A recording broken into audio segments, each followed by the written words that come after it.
Today on Aging with Purpose, we're diving into an important and often overlooked topic: ending workplace abuse. Far too many professionals across industries and age groups experience toxic environments that leave lasting effects on their mental, emotional, and even their physical health.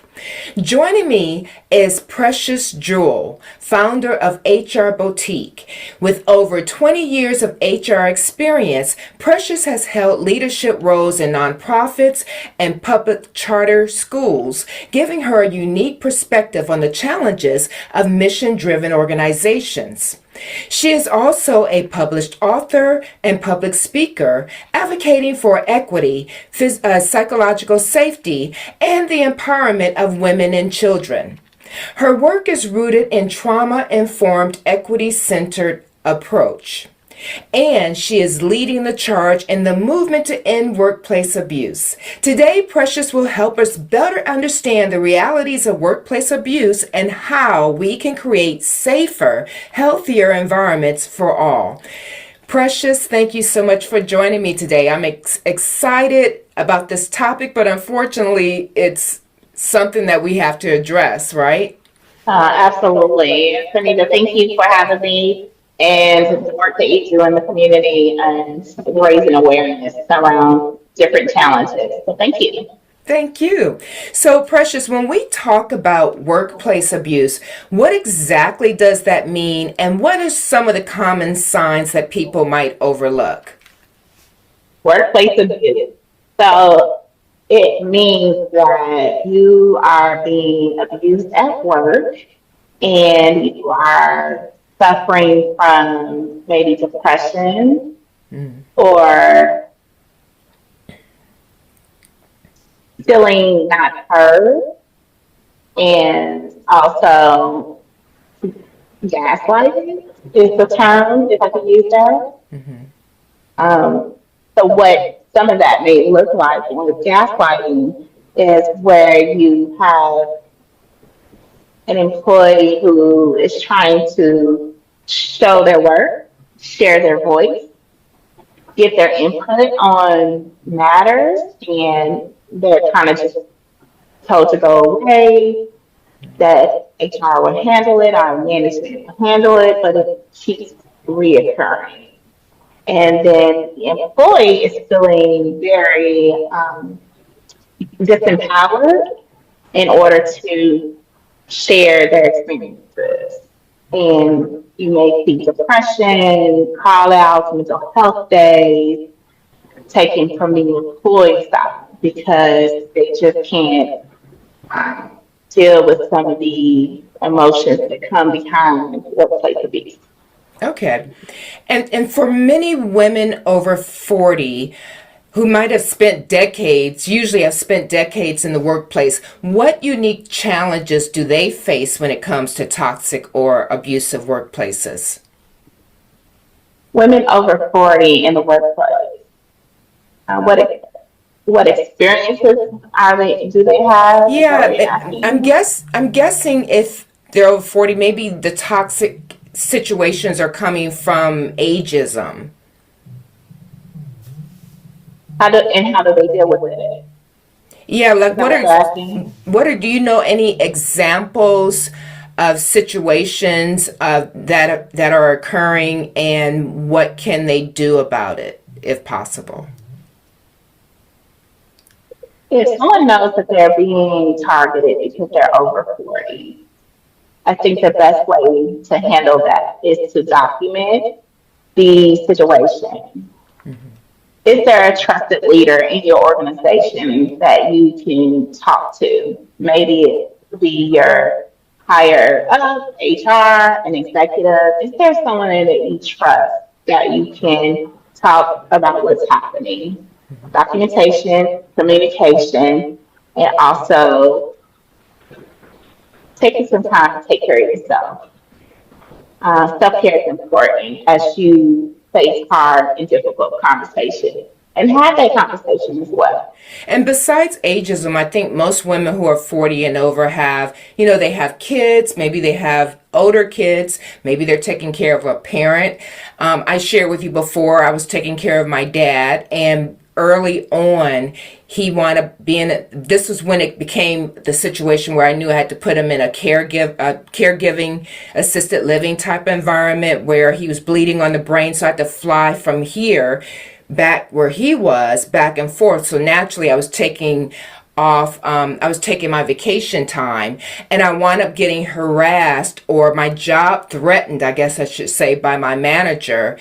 And what was told by another manager, basically to report her that was illegal. I didn't know that was illegal, so she wound up getting demoted. Another job, when my dad when he was in the hospital, and he actually passed. So, of course, I'm taking vacation time here and there when he was in and out of the hospital. But then when he passed, I took off bereavement time. I think that was 3 days. I might have taken a couple of vacation days, but I didn't take as much time as my manager actually offered me because I wanted to work so I could just kind of distract myself with work.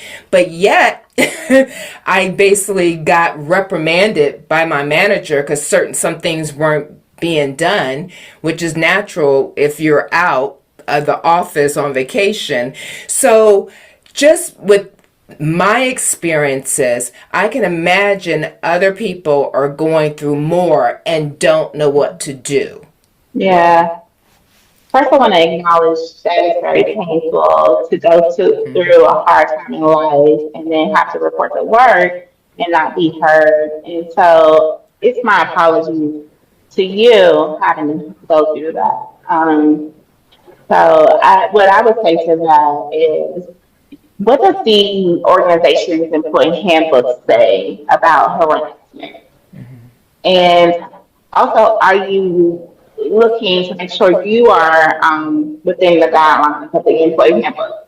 And some organizations offer bereavement, and other organizations may offer mental health days. I think you should take the time allotted that is allowed for bereavement, or take those vacation days or take those mental health days. So look into the benefits of the organization, what they have to offer. As far as any harassment behavior, there should be some policies around non-zero tolerance, or um, no workplace harassment allowed.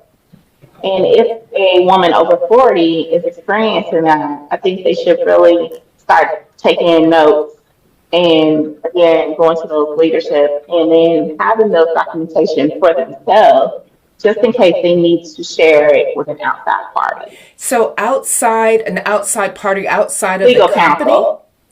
Oh, Right. that's true. Because it is against the law to have sexual harassment, workplace harassment, and that's the reason why you have to have documentation to show how much harassment has been happening over a time period, right? And then what steps did you take to try to um, have those hard conversations about how you're feeling and be taught what is the domino effect to you as an That's interesting employee. that today on Aging with Purpose, we're diving into an important and often wasn't sure of my rights, being relatively new to the corporate environment. What should people research? They don't really trust their HR department, but of course they got to go and report the information. They're documenting everything.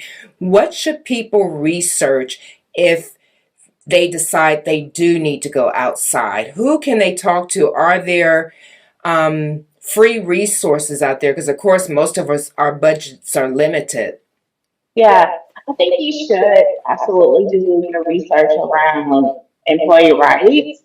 And also, you can follow Kimberly Williams. She's a in workplace abuse advocate as well. You can report things to your EAP, which is your employee assistance program, where you can get resources on how to deal with stress and how to deal with uncomfortable conversations that may have a domino effect and depression. So be your own advocate when you're experiencing things like this. Do your research, talk to trusted friends, and then also document what's happening when it's happening. So, anything else you want to share regarding abuse, toxic environments, and then please share about your company and the services that you provide in general. Yes, thank you so much.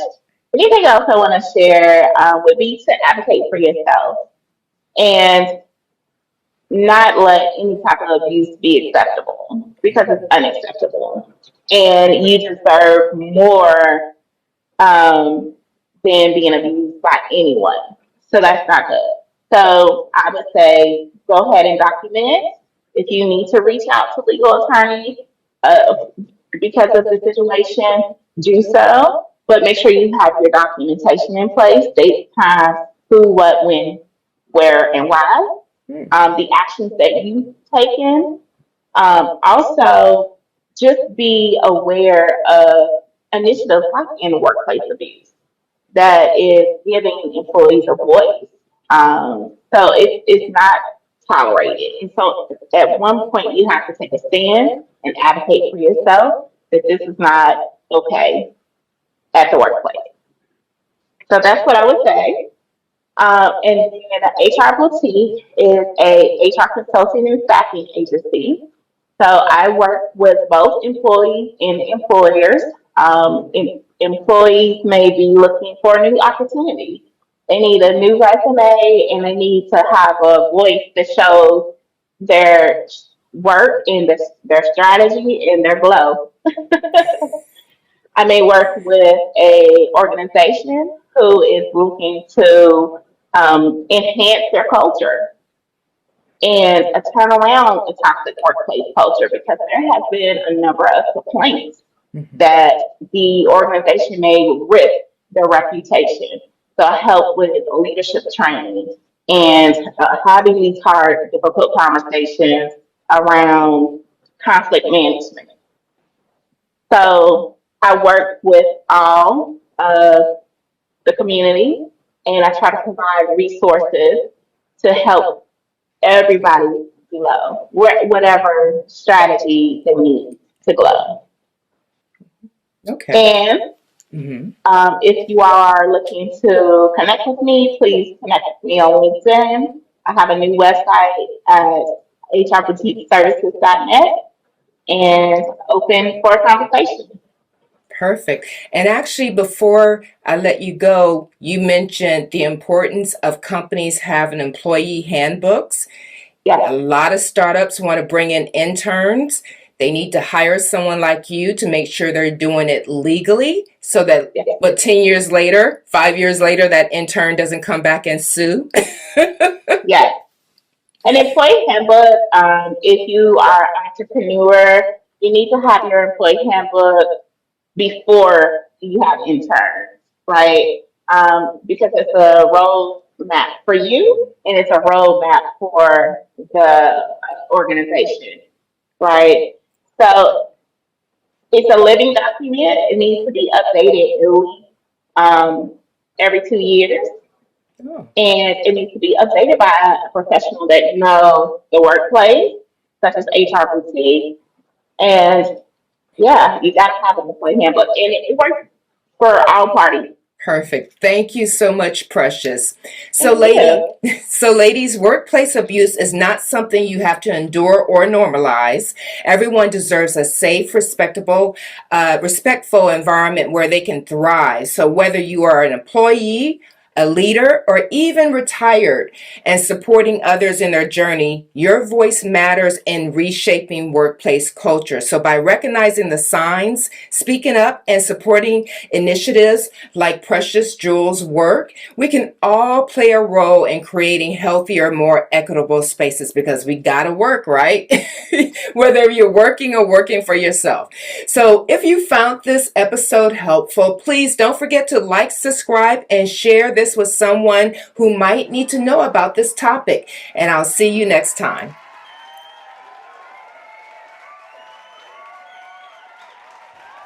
This episode is sponsored by the Knee Pain Reduction Strap from HealMyKnees.com. If knee pain is slowing you down, whether it's during your daily walk, a workout, or just climbing the stairs, relief is here. The Knee Pain Reduction Strap is a simple, comfortable solution designed to target pain at the source and support natural movement. It's lightweight, easy to wear, and already making a difference for people who are looking to stay active without pills or bulky braces. Your knees deserve better, and now they can feel better too. Visit healmyknees.com and learn more about how this new innovation can help you move with confidence, and tell them that Aging with Purpose sent you.